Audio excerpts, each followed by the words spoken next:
Now, I'm sure that we've all heard of at least a couple of spooky games as a child that was said to bring a curse on us if we were to play them. There were simple games like Bloody Mary or Light as a Feather, and then there were things like Ouija boards. Don't mess with those, maybe, still. Now, some of us were lame children and too scared to play them at the time. Me. But no matter, I no longer fear demons, because God got me, bro. Yo guys, I'm the Rat Man, and today, in the spirit of Halloween, we're gonna be diving into spooky urban games.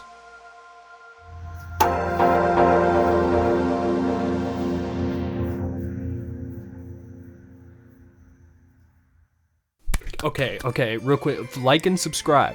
If we hit 500 subscribers, I will go hunt a cryptid in a sewer. That's not a joke, that's not an exaggeration, okay? You gotta get Roanoke Tales to 1 million, you only have to get me to 500. Not even 500,000, 500, 2 zeros. We got this, guys. We're trying to hit 500 by the end of the year. I believe we can do it with your guys' help. Thank you so much. Alrighty, without further ado, let's get into these first games. First one is called Light as a Feather, Stiff as a Board. This one was relatively popular, but I had never heard about it until I was researching for this video, which is crazy, because apparently it's like a very common one to play. It's also a very famous magic trick known as Abnormal Lift. Now, the game is pretty simple to play. You get one participant to lay flat on the floor, and then the other participants stand in a circle around them.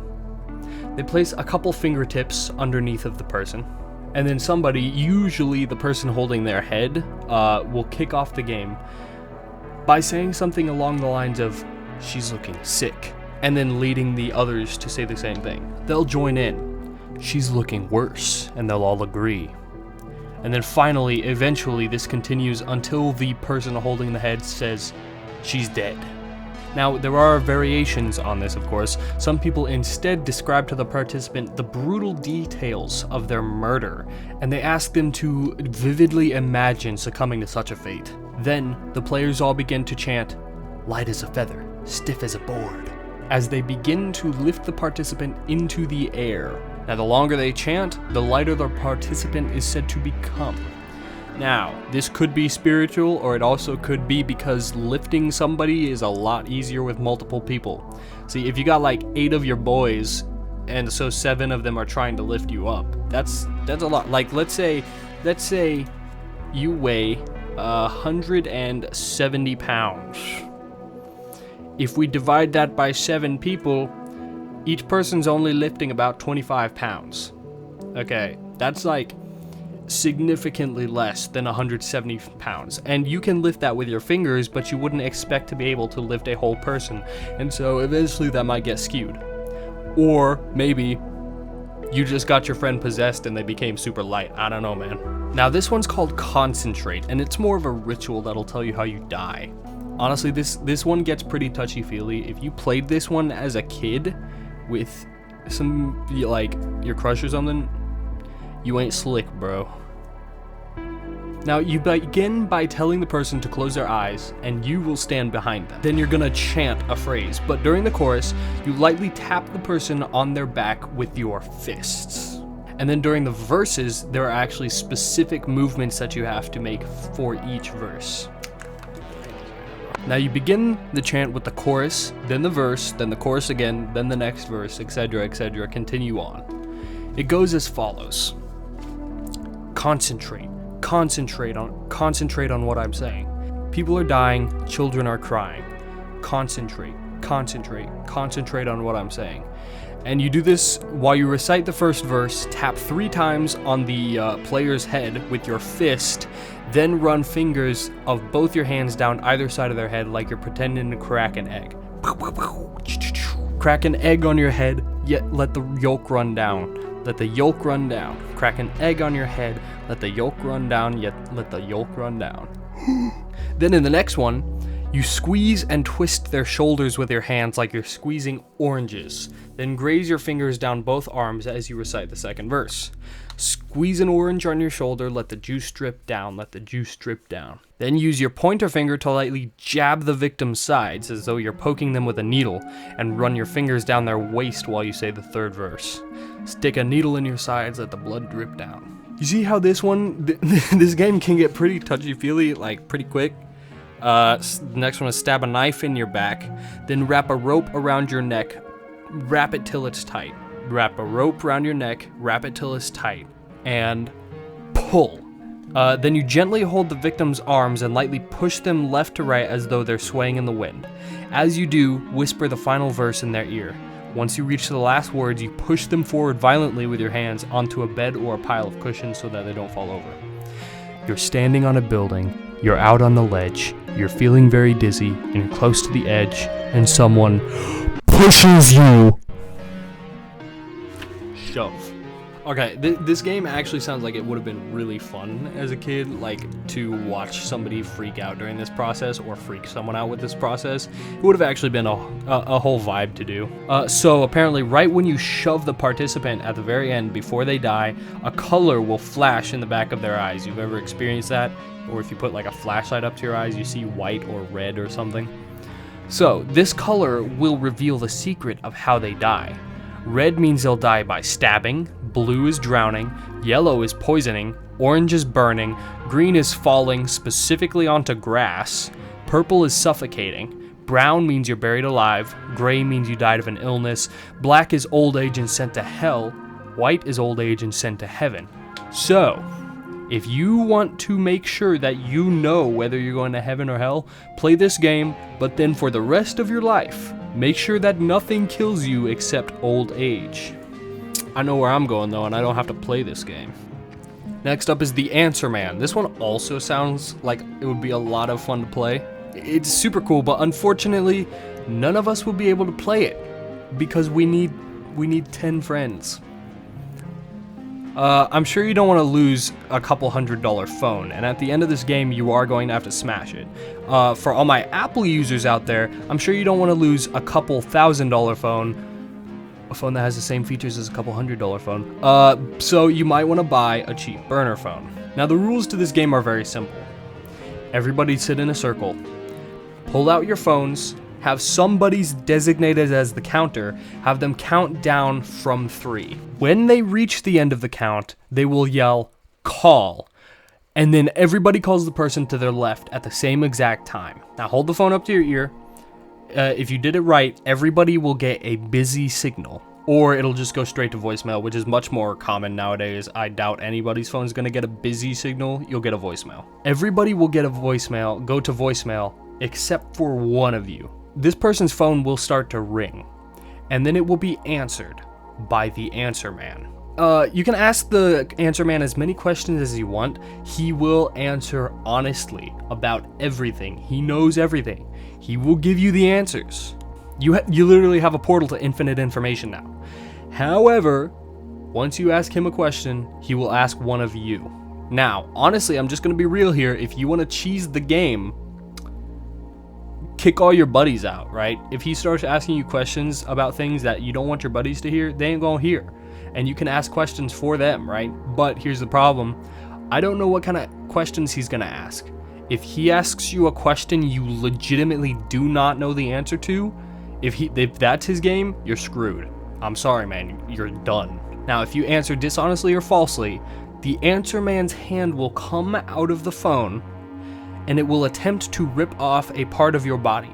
That is said, he will then take back into the phone and add to his own body, which is insane. I don't know where that came from, but that's like really cool. Now, if you answer the question, or if he asks you the question and then you hang up the phone, same thing will happen. If you want to risk it, you can just ask him the question, and then as soon as he's done giving the answer before he can ask you a question, you hang up. If you do that, it's fair game, because he didn't ask you the question yet. Nothing's gonna happen. After the game ends, you have to remove the battery from the phone, which is near impossible with any current phones, and smash the phone into 1,000 little pieces. and then you have to burn the pieces or throw them in a trash, I guess is what some people said, which seems like anticlimactic. But if you don't do that, you will get haunted, possessed, demonic things will follow you apparently. So don't keep the phone. I'm sorry, you have to use burner phones. Literally, this game sounds like it would have been so much fun to play with like a big group of people, like at a Halloween party or something with the buddies. It would be so much fun, dude. I'm sure like nothing would happen, but I can see this being set up by one of the cool people in the friend group. They set it up to be like the answer man and nobody knows they're there. It would be so cool. Everybody would remember it for the rest of their lives, dude. It would be wild. So we should, you know, we should freak some people out and do that, man. Next up, we got Sandman. Now, this game can have any number of viewers, people watching it take place, but it can only really have 2 participants at a time. One participant is the sleeper, while the other is the storyteller. To play the game, have the sleeper lie flat on the ground and then turn the lights off. Now, they should have their eyes closed and their arms flat. If you have viewers of the game, tell them to gather in a circle around the sleeper and be very quiet. After everybody is settled and ready, the storyteller begins to tell a story about how the sleeper was murdered brutally in great detail, and then how their body was cut open and filled with sand. When you get to the part about the sleeper being cut open, you gotta trace over their body, like pretend your hand is the knife and on their body. Then, whenever you say they were filled with sand, you tap on the sleeper. As soon as the storyteller is done telling the story, you yell at the sleeper to quickly stand up, get up, get up, get up, rise. If the sleeper does not get up quick enough, they will be possessed by the Sandman. Oh no! Now, this is funny because they're gonna have a really hard time getting up off the ground because they were filled with sand in the spiritual realm. Now, this is obviously sort of like the opposite of light as a feather, stiff as a board, because it's just like, oh, you're super heavy all of a sudden, man, this is crazy. Why would this work? Why would it make you feel heavy? You've been lying flat on the hardwood floor for a minute, listening to this story, and it's really quiet, really relaxing, and then all of a sudden, quick, get off the floor, man, get up! Get up! Like, you're gonna rise up, and like, if you're not super young, you're gonna feel that weird blood rush, and you're gonna get really dizzy for a second, and you will feel heavy likely. Alright, last on our list, we've got The Corner Game. Now, this one is actually scary. I would not recommend playing this one. It sounds like an actual, like, demonic summoning ritual. Precautionary. Be precautionary. Now, the purpose of this game is to grab the attention of entities that are said to live within our ceilings, and then it draws them out to the corners of the rooms that you're in. Now, you need to find a room with only 4 corners, and you can only have 4 players, 1 person for each corner. The game takes a little bit of prep time before you actually start playing, okay? So you gotta clear the entire building of people and pets. You've gotta be the only living things out there. You gotta turn out all of the lights through the building except for the lights in the room that you're about to do the corner game in. Enter the room and speak your name loudly 3 times. Do not say anything after this. Designate 1 player as the speaker. Nobody except the speaker can talk at all for the rest of the game. Close the door to the room, then turn out the lights. Once you set up the game, you can finally begin playing. Each player must choose which corner of the room that they want to be in. Now, everybody has to face the wall with the backs to the center of the room. Once in position, the speaker will count to 3. On 3, everyone will rotate clockwise to the next corner, making sure to keep your backs to the center of the room. Repeat this process until you think the entities have gathered in the corners of the room. I don't know how you tell this, probably vibes. Entities tend to give off pretty strong vibes. If the speaker notices that one of the players has disappeared, they must instruct the other players to enact the emergency procedure. In this emergency, the players should each speak their names backwards 3 times, then press their backs to the wall, now facing in towards the center of the room. The player closest to the light switch should flip the lights on. The missing player will reappear in the center of the room when the lights come on. Once the lights are on, don't speak. Turn the lights back off and either continue or finish the game, like close it out with the finishing ritual. If the emergency procedure is done, and there is an extra player in the room, the speaker is to instruct the other players to start the completion procedure. Do not talk to the new player under any circumstances. Now, if you've gotten far enough into the game to where you want to complete it, you feel a presence, or maybe you even had to pull out the emergency procedure, you're going to have to do the completion procedure. All the players should gather by the light switch. If you have an extra player, everyone should gather behind this mysterious visitor. Speak your own names backwards 3 times and turn on the lights. Hopefully, you survived, because there's no guarantee that it ends when this happens. If you made it out alive, turn on all the lights and leave the room, or even the entire building. Just leaving the building is better. It'll take time for the entities to settle back down. You've also now cursed the room that this game took place in, and for your own safety, you should never be completely in the room alone again. And then I've got some additional notes for the game. All 4 players are required to finish the game, so if one disappears and doesn't reappear after you do the emergency procedure, which is a possibility, they might just get godded for eternity, you're screwed. If any player other than speaker talks during the game, you'll likely all be taken.